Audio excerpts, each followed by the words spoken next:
Thank you very much, Mr. Speaker. I thank the gentleman for yielding. I thank him for his leadership in so many ways in this Congress. Mr. Nadler, thank you. Mr. Chairman, I commend Mr. Malinowski and Mr. Raskin for bringing this important resolution to the floor. And Mr. Speaker, I come to this floor prayerfully. It's really very, very sad. It was interesting to me, and I spoke out about this, that on Sunday in Catholic masses, and I don't know beyond that, the gospel of the day was the gospel of the Good Samaritan. A person asked Jesus, "What do I have to do to enter the kingdom of heaven?" And Christ replied, "Love thy neighbor as thyself. Show mercy."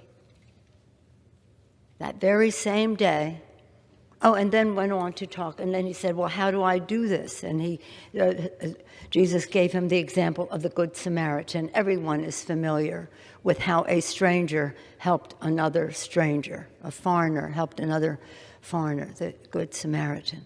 Love thy neighbor as thyself, show mercy. On that very same day, coincidentally, ironically, sadly, whatever adverb you want to use, the president was instituting raids into the homes of families.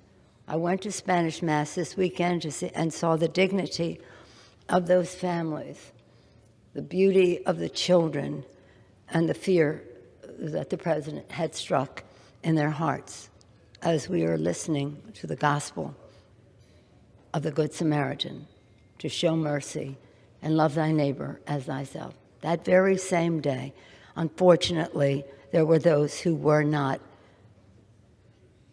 informed by that gospel. And so here we are later in that day. It was stunning to hear the words that were used, "Go home," to some of our colleagues. The same words that were used to so many people in our country, whether because they weren't born here or because they didn't look like some others here. Go home. As annoyed and as insulted as we all should be about the president saying that about our colleagues, it's also not showing mercy for him to say that about so many people in our country as he wants to split up families. So I thank Mr. Malinowski and Mr. Raskin for the opportunity to speak to the statements that the president made later in the day of the gospel of the Good Samaritan. Mr. Malinowski was born abroad, Mr. Raskin for his firm leadership in advancing this important resolution. The House, hopefully, has come together, standing as one, to denounce the White House's xenophobic attacks on our members, on our people, and to defend the values of America. And what is America? America is many things: a land of a great constitution which is under threat, a beautiful land that God has given us which is being degraded, values that we share that are being undermined. But America is also a nation largely, but not totally, largely of immigrants. As this resolution so beautifully states, the founders conceived America as a haven for refuge, for people fleeing from religious and political persecution. And Thomas Jefferson, Alexander Hamilton, James Madison, having opposite views on other subjects, all emphasized that the nation gained as it attracted new people in search of freedom and livelihood for their families.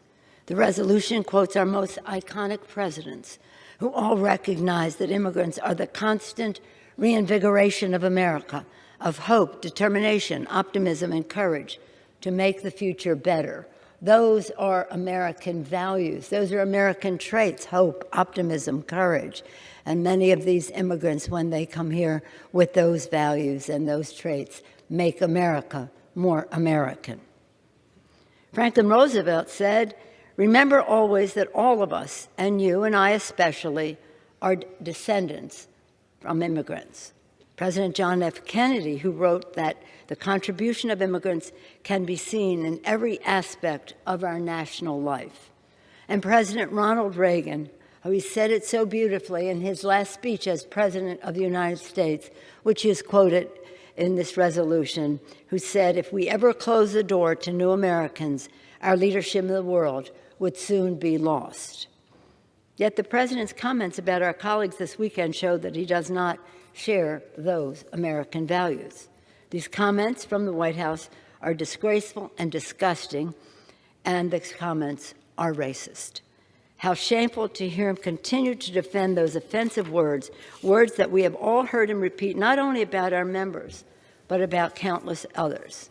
Our caucus will continue to forcefully respond to those attacks on our members, which reflect a fundamental disrespect for the beautiful diversity of America. There is no place anywhere for the president's words, which are not only divisive, but dangerous, and have legitimized and increased fear and hatred of new Americans and people of color. It's so sad because you would think that there would be a given that we would universally in this body just say, of course, of course. And there's no excuse for any response to those words but a swift and strong, unified condemnation. Every single member of this institution, Democratic and Republican, should join us in condemning the president's racist tweets. To do anything less would be a shocking rejection of our values and a shameful abdication of our oath of office to protect the American people. I urge a unanimous vote and yield back the balance of my. I was just going to give the General Speaker of the House if she would like to rephrase that comment. I have cleared my remarks with a parliamentarian before I read them. And take it. And I ask the words be taken down. I make a point of order. The gentlewoman's words are unparliamentary and ready to be taken down. The chair will remind all members, please do not make comments toward personality-based comments. The gentleman from Georgia is recognized. I made a point of order that the gentlewoman's unparliamentary and request they be taken down.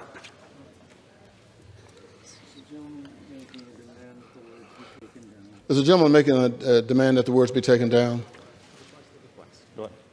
I request that the gentlewoman's words are unparliamentary and request that they be taken down.